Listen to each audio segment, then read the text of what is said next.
friends. God, your word is a lamp unto our feet and a light unto our paths. And in these days, God, we need you to guide our path, to guide our feet, to hold us close, to show us the way. In your holy and powerful name, amen. So I gave myself my annual West Side Story treat this week. And is there anybody in here who has never seen West Side Story? Oh, good. Because now I get to give you my quick and dirty libretto on West Side Story. You know, it takes place in 1957, late summer, on the streets of New York City. Two gangs, the Jets and the Sharks, one white, one Puerto Rican, fighting for territory, fighting for turf, really fighting for a place to belong. They're ready to duke it out for that little piece of land, that little piece of territory. And there's a little bit of a scuffle on the street, and then Baby John gets bloodied with a knife, and then before you know it, there's going to be a fight, and Riff, who runs the, and Bernardo, who runs the, decide that they're going to get together and duke it out. Tony, who used to be or helped to start the, right, but now who works in the candy store. Yeah. Help me.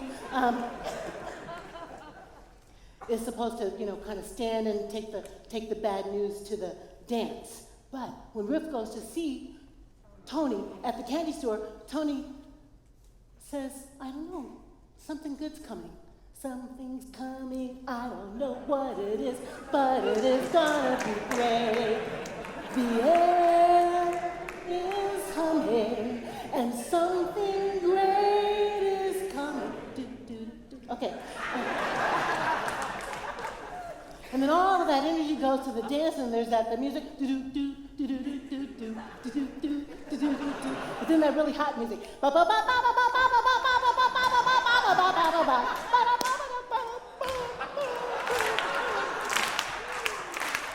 Stay with me.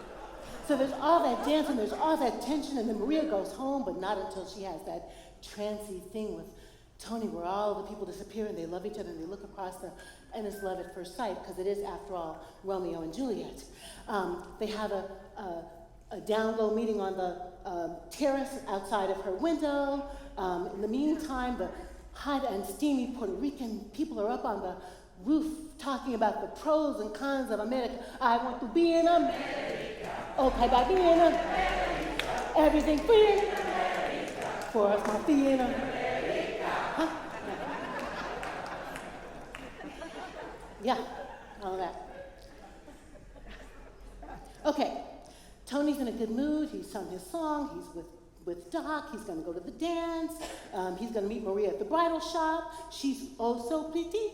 And she's pretty and witty and gay, and she pities anyone who isn't her today. And we're in Act 2. Okay. Anyway, Tony and Maria are just goo-goo-eyed and love each other, and they have the mannequins, and they have a fake wedding, and everybody's happy and well-adjusted. And then, my hero catches them. Right? Anita. And says, you better be home in 15 minutes. All of the tension is building to the big quintet. Les Miserables has nothing on this quintet, right? All this music, all of this energy, all of this passion. Anita's going to get her private gigs tonight.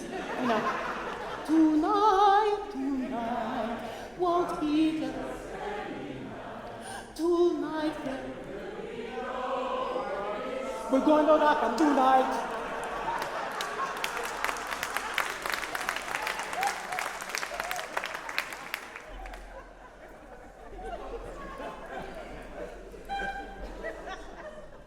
A fair fight quite quickly turns into violence.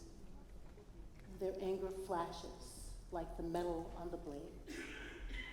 Anger and rage born of not belonging, of racism, of hatred, of despair. People who feel like strangers in a strange land, and suddenly all that gorgeousness goes away. Do you remember how you felt the first time you saw that knife, and how Nargo is killed, and then Riff is killed, and then, wow. Underneath the humor, and underneath the music, and underneath the gorgeous storytelling is not just love across borders, but people who have crossed borders for a better land. Polish people, Lithuanian people, Ukrainian people, English and German people, Puerto Rican people, people from Mexico and Guadalajara, people from El Salvador, people who went to El Norte in search of a better land.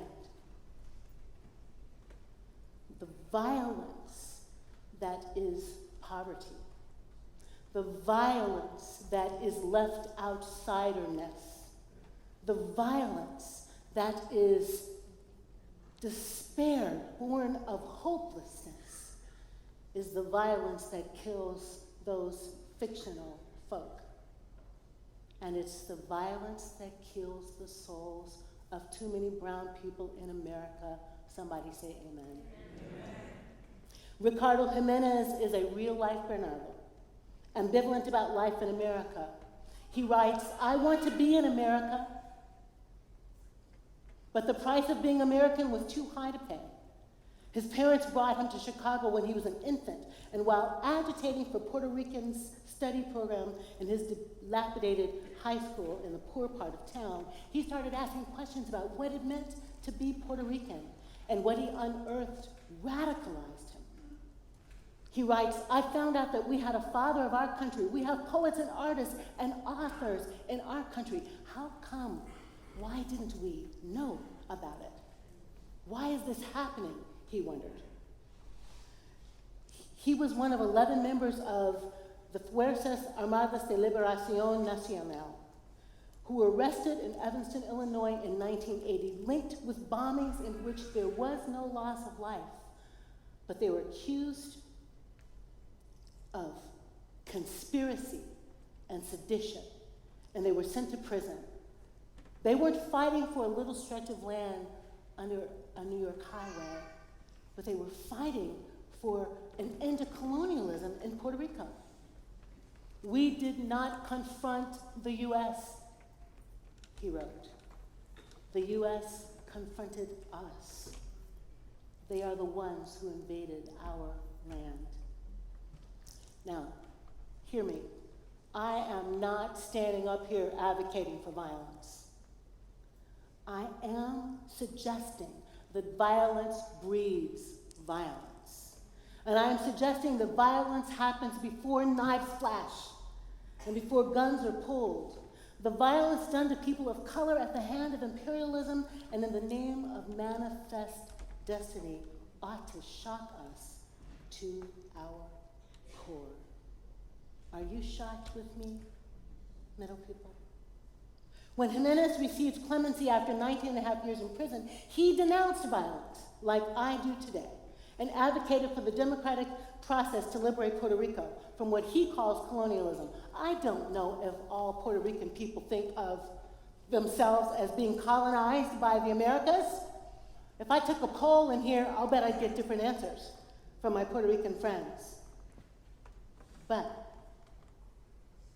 I'm asserting today that in all of the ways that the Americas have harvested the land of folks who owned it previously, who have done in the name of God and manifest destiny and chosenness violence to brown people around the globe. When lands and people on them are claimed by others with more power, I wonder, how can one nation under God do such a thing? I wonder, Where is radical love and welcome in that? And then I get to a psalm like the psalm today that Jose read. And you can kind of hear that the psalmist is wrestling out something himself. It's almost like he's trying to teach or coach people who have been literally homeless, who have been exiled as strangers in a strange land. The psalmist is trying to say, here is what home looks like. And you can take home, have home, be home anywhere, even without your temple, even without your synagogue, even when you don't know for sure how to worship your God. The psalmist says, refuge in God's care and protection is a safe place for becoming a person. The psalmist is saying, identity politics aside, our God is an awesome God who loves each of us, will hold each of us, will enfold each of us under God's wings. In a catena of anxieties we face, the snare of the fowler, dashing our foot against a rock, pushing against evil and scourge, the psalmist, in a kind of polemic, exaggerated, hyperbolic way, says there's no danger too big for our God. There's no destiny too despairing for our God. There's no place that God can't be to make sure that we are safe and sound. The psalmist wants us to take care, though. The psalm is so comprehensive and so confident, it could start feeling like magic. In fact, some people would take a piece of this psalm and put it in an amulet and wear it around their neck to protect themselves from evil and from harm. Some of us know that the devil quotes part of this psalm when he's tempting Jesus. And Jesus knows, and the psalmist does too, real trust in God ain't about tests. Faith in God is about understanding. As Karl Barth says, we are never in strange hands, nor are we strangers when God is over us and when we are under God's wings. Like Carlos wrote so beautifully, God's wings are feathers in which we find our safety. So Psalm 91 is a faithful call and response to a people out of exile, a voice crying to them as they return from the wilderness. Those who are homeless find home in God. Those without a nationality find nation in God. Those without peoplehood find personhood in God. In other words, in God is the Huber identity that shapes all of our lives. German, Chinese, Hmong, Indonesian, all shades of black and all kinds of white, and every pan-Latino finds their home, the psalmist says, in God. I love this. Hebrew can be a weird language, but literally the psalmist writes, when trouble, I am in God. When trouble, I am in God. When there is trouble, I am in God. Not that there's not going to be trouble, but when I'm in it, God's in it with me. Amen? Amen. The first word is human trust. But friends, when our trust fails, God has the last word. God's sovereignty, God's power, God's ability to hold us and keep us is not a magical rabbit's foot to keep us safe from harm, but it is a comforting place in which we can actually hide our face, a bosom in which we can snuggle and feel held, a safe place to practice being the people of God. I love the song that the choir sang first thing this morning. A wonderful musical arrangement of the great poem that's on the base of Lady Liberty. Not like the brazen giant of Greek fame, with conquering limbs astride from land to land. Here at our sea-washed sunset gates shall stand a mighty woman with a torch whose flame is the imprisoned lightning, and her name, Mother of Exiles. From her beacon hand glows worldwide welcome. Her mild eyes command the air-bridged harbor that twin cities frame. Keep ancient lands your storied pomp, cries she with silent lips. Give me your tired, your poor, your huddled masses, yearning to breathe free, the wretched refuse of your teeming shore. Send these, the homeless, tempest-tossed, to me. I lift my lamp beside the golden door. The psalmist says there is a refuge, a safe place for us to huddle and cuddle and hold and be held and be lost and be found and be lost and pursued and found again and grown up and made close and made whole and made real and made strong and made human.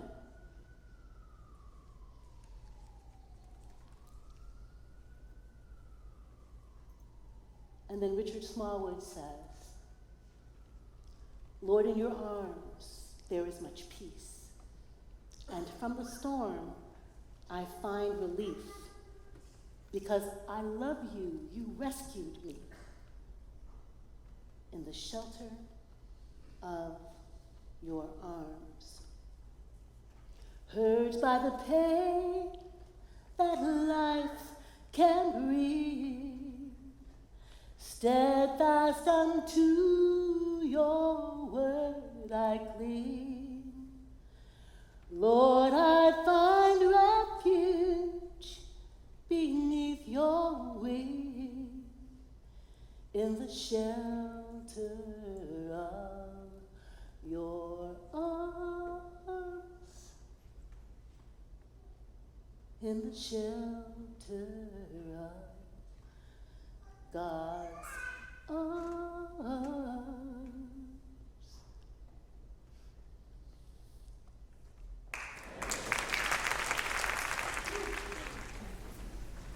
There is a place where we can go, under the wings of our God who knows us and loves us, who's strong enough to hold us and shelter us. And those of us who partner with God, you know, we've got to sort of make sure that other people can get under those wings, like all those kids under that blanket. And there's something about the way we be in the world. I mean, I'm talking about evangelism, but I'm not just talking about that.